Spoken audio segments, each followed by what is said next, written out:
The morning my granddaughter handed me a juice box and whispered, "Grandpa, don't drink the coffee." I almost laughed. She was 6. She'd just learned to tie her shoes the wrong way and was proud of it. But she wasn't smiling when she said it.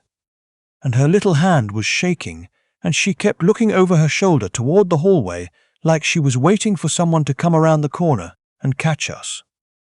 So I set the mug down. I didn't drink it.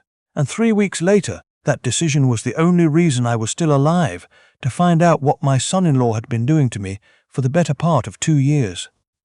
My name is Gus Brannigan.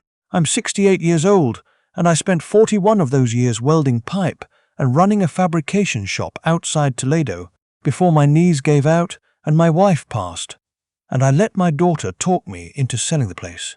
I want to say that part plainly, because everything that happened afterward grew out of that one ordinary decision a grieving man makes when the people he loves tell him he doesn't have to be strong anymore.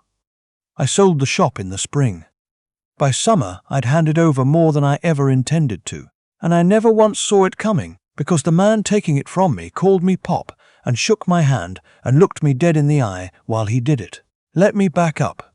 When Marlene died, I came apart in a way I'm not proud of. 43 years of marriage, and then one Tuesday in February she went out to scrape ice off the windshield, and her heart just stopped, right there in the driveway, and I found her when I came out wondering what was taking so long. After that, the house was too big and too quiet, and I started forgetting to eat. My daughter, my only child, moved me out of the Toledo house and into a place near her family down in a quiet suburb outside Cincinnati. A nice ranch house, single story, good for the knees. She told me it was so she could keep an eye on me. I believed her. I still believe she meant it. At the start, the trouble walked in wearing a golf shirt and a wristwatch worth more than my first truck. My son-in-law. He was the kind of man who was always doing well. Not actually doing well, I'd learn later, but always saying it. Always carrying himself like a man, one good quarter away from the cover of a magazine. Commercial real estate, he said, though the details shifted depending on who he was talking to. He had a handshake that lasted a beat too long, and a way of agreeing with everything you said while quietly steering you somewhere you hadn't planned to go. My daughter met him at a fundraiser. They married fast. I gave a toast at the wedding and meant every word of it, and I'll carry that to my grave. For the first few years I didn't see much of him, and that suited us both fine. But after I moved down near them, he started coming around. Real attentive all of a sudden. He'd drive me to my appointments. He found me a new doctor, said my old fella back in Toledo was behind the times, set me up with a young physician in a private practice across town who I never once sat with alone because my son-in-law was always right there in the room, leaning forward translating, as he put it, making sure nothing slipped through the cracks. I thought that was kindness, a man who'd lost his own father young, taking care of his wife's.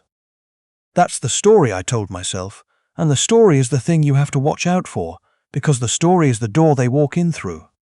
He started managing things, small at first. The insurance paperwork, which gave me headaches, the property tax stuff. Then the bigger accounts, the money from the sale of the shop, which was the only real wealth I had left, plus what Marlene and I had socked away across 4 decades of not taking vacations. He set up what he called a household management arrangement, so the bills would all flow through one place, and I wouldn't have to worry.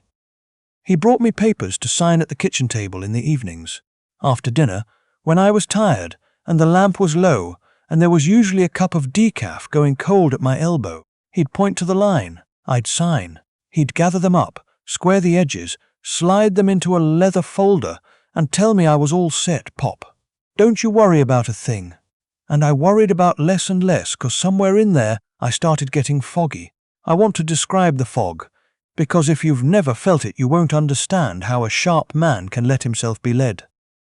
It wasn't sudden, it came on like dusk. A word I wanted would sit just out of reach. I'd walk into the kitchen and forget the errand. I'd read the same page of the paper 3 times. Some mornings I'd wake up already exhausted, like I'd spent the whole night carrying something. I blamed grief. I blamed my age. My son-in-law blamed it too, gently, sadly. always there with a hand on my shoulder, saying it was hard to watch a sharp guy slow down. But that's what these years did to a man, and wasn't it lucky I had family close by? He said it so often I started saying it back to myself. Gus, you're slipping. Good thing they're here. What I didn't know was that the slowing wasn't coming from inside me at all. Here's where my granddaughter comes back into it, because she's the reason any of this ever surfaced. She was 6 that summer, a serious little thing with her mother's eyes, and she liked to come over to my house after preschool and colour at the kitchen table while I made supper. She saw more than the grown-ups thought. Kids always do.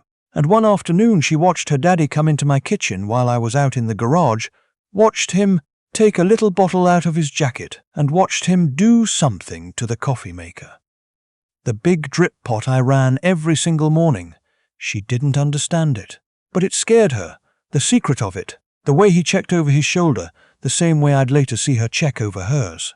She held on to it for a week, and then the next time she was over, and I reached for that pot, she grabbed my sleeve and gave me the juice box and whispered her warning, and something in the way she said it cut clean through the fog.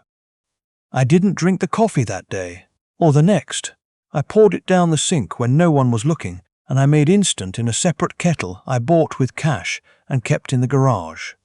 I told myself I was being a paranoid old fool. I told myself 100 times, but within 4 days the dusk in my head started lifting. By the end of the second week, I could read a whole article and remember it. I could do the crossword again. I'd wake up rested, and the clearer I got, the colder the fear in my gut became, because I started to do the arithmetic on what it meant if the only thing that had changed was the coffee. I didn't confront anybody. That was the hardest discipline of my life. Sitting at that table, across from a man I was beginning to understand, had been poisoning me and smiling and acting foggy, because I'd run a business for 41 years and I knew you never let the other side see your hand. I played slow, I played tired, and while I played, I started doing what I should have done. 2 years earlier, I started reading. I waited until they took a weekend trip, my daughter and her husband, and the kids off to her in-laws, and I got into the leather folder.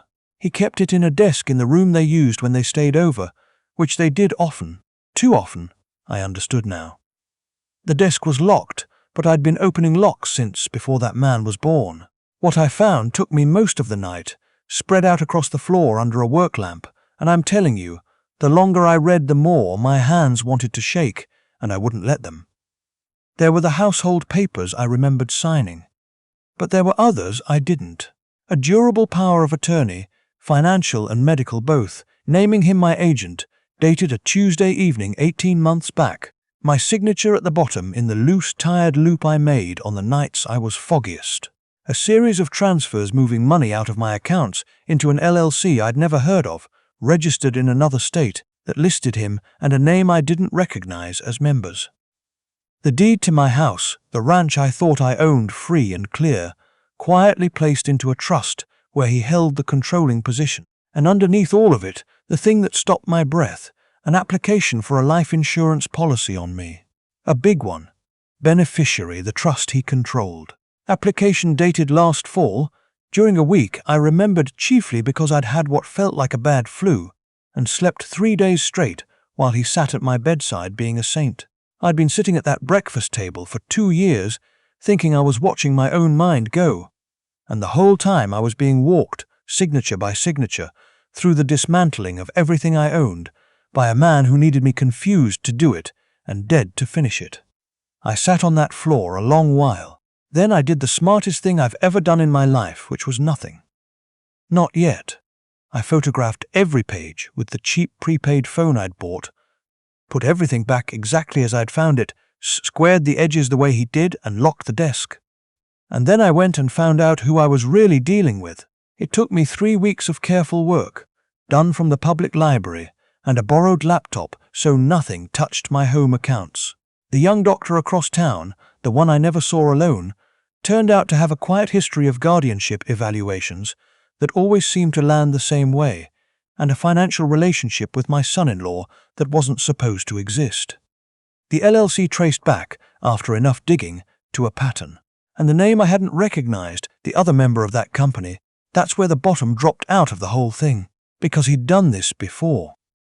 There was a man, an older widower up in Michigan, who died 4 years back of what the record called a sudden cardiac event.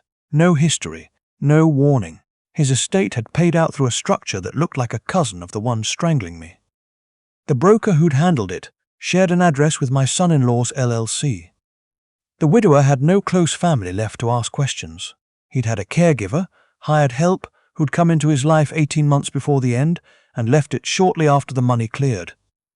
I found her name, I found her photograph, and I sat in that library with my reading glasses fogging up, looking at a woman I'd shaken hands with at my own daughter's holiday table, introduced to me as a friend of the family. We were not the first. We were just the bigger payday, with a man's own daughter unknowingly providing the cover. I want to be careful here, because I've turned this over 1,000 times. I do not believe my daughter knew. I have to believe that, and the evidence held it up. She wasn't on the documents. She wasn't in the company. As best I could ever tell, she thought her husband was a generous man, taking care of her broken-down father, the same lie I'd swallowed. Whatever else that man took from me, the cruelest thing was that he'd made my own child the wall he hid behind, knowing I'd never tear it down to save myself. So I didn't tear it down. I went around it. I had a granddaughter who'd risked a scolding to slip me a juice box. I owed her better than a scene at the dinner table that put her in the middle of it, and I owed everybody better than a confrontation that let him run. Because a man that organized had an exit plan, what I needed was the kind of help that didn't have a face he could buy. My late wife's youngest brother had a boy, my nephew by marriage, who'd gone into federal work years back, financial crimes, the unglamorous end of the FBI that follows money across state lines through shell companies and fake insurance shops. We'd lost touch after Marlene's funeral. I drove 2 states over to see him in person, paid cash for gas, told nobody. I put the prepaid phone with its photographs on his kitchen table, and I told him everything. The coffee, the fog, the 6-year-old, the folder, the Michigan widower, the doctor, the policy. He didn't say much. He's a quiet one, like his aunt was. But I watched his face change page by page, and at the end he looked up and said, "Uncle Gus, I need you to keep doing exactly what you've been doing. Keep acting tired, keep letting him think it's working, and let us build it right so he doesn't just get away to do it to the next one." That was the longest 2 months of my life. I went home and I played the dying man. I sipped instant coffee I made in secret, and I poured his poison down the drain, and I let my hands tremble when he watched. I signed nothing new, found 100 foggy reasons to put off the documents he kept nudging across the table, lost the pen, couldn't find my glasses, got confused about the date. He got impatient. I could see it under the golf shirt calm, a tightness around the eyes. He started pushing the insurance paperwork harder, the policy that only paid if I died, and every time he slid it toward me, my nephew's people knew about it that same night. Because by then there were 2 more recorders in that house than my son-in-law ever guessed, and every account he touched was being watched from the outside, while I sat there being walked from the inside. They wanted him reaching for the finish line. They wanted his hand on it when the cuffs came. It ended on an ordinary October evening. He came over after dinner with the leather folder and that patient, loving, lethal smile, and he set the life insurance application in front of me one more time and clicked his good pen and said, "Pop, let's just get this taken care of so you don't have to think about it." And I looked at this man who'd stolen 2 years of my mind and my late wife's savings and the roof over my head, who'd practiced the whole thing on a lonely old man up in Michigan, who'd been measuring me for a coffin while calling me family, and I felt my hands go perfectly still for the first time in 2 years. I picked up the pen, I looked him in the eye, and I said, "I read it already, all of it, the whole folder, 3 weeks ago." I watched it land. I watched the smile try to hold and fail, watched him do the math, watched him start to rise out of the chair. And that's when the knock came at the door, and it didn't stop at a knock. They'd been a few minutes out all evening.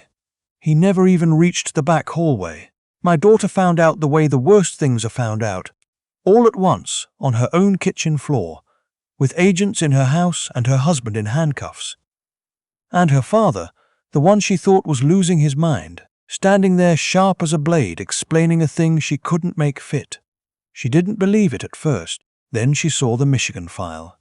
Then she heard her own husband's voice on a recording from the night he thought I was too far gone to matter, telling the other man on the line that the old man was almost done and the policy just needed a signature.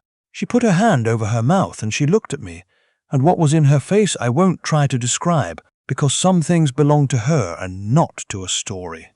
The charges ran long: financial exploitation of an elder, conspiracy, fraud across state lines, and once they reopened the Michigan death with what we'd handed them, a great deal more than that. The doctor lost his license and then his freedom. The woman from the holiday table is answering for the widower up north. My son-in-law is somewhere with a number instead of a name, and he'll be old himself before he comes out, if he comes out. The house came back to me. The money, most of it, came back too, slow, through lawyers, the way stolen things do. But I'll be honest with you, because I promised myself I'd be honest if I ever told this. The part that haunts me isn't the documents. It isn't the poison in the coffee or the policy with my name on it. It's the 2 years of mornings I sat there believing I was the problem. The way I apologized to people for forgetting their names. The way I started to disappear from my own life and thanked the man erasing me for being so patient about it. They didn't just try to take my money. They very nearly took the last thing a man owns, which is his trust in his own mind. And I gave it to them, freely, every time I told myself the story they wanted me to tell. I live alone now by choice in the ranch house with the good knees-friendly floors. I make my coffee myself every single morning in a little machine I bought with my own clear-headed money, and I taste it, really taste it, the way you do with a thing you came that close to losing. My daughter and I are slow about it, but we're rebuilding. It wasn't her fault, and the day she finally let herself believe, that was a good day for both of us. And my granddaughter, who's 7 now and ties her shoes the right way and doesn't remember being scared in my kitchen, comes over every week and colors at the table while I cook. She doesn't know she saved my life. Someday when she's old enough to carry it, I'll tell her a 6-year-old with a juice box was sharper than a 68-year-old man who'd run a business his whole life, and that the difference was she trusted what she saw, and I'd been talked out of trusting anything. So here's what I'd say to you, if you're sitting where I once sat, foggy and tired, and grateful to whoever's making it all so easy. Don't wait until you're certain. Don't mistake somebody's convenience for somebody's love. And the next time a quiet voice in you says something here is wrong, don't let anybody, no matter how close, no matter how kind their hands look on your shoulder, talk you into calling that voice your imagination. It might be the truest thing left in you. It might be a child tugging your sleeve. It might be the last clear morning you've got. Pay attention. Make your own coffee. And never stop listening for the small voice that loves you enough to whisper,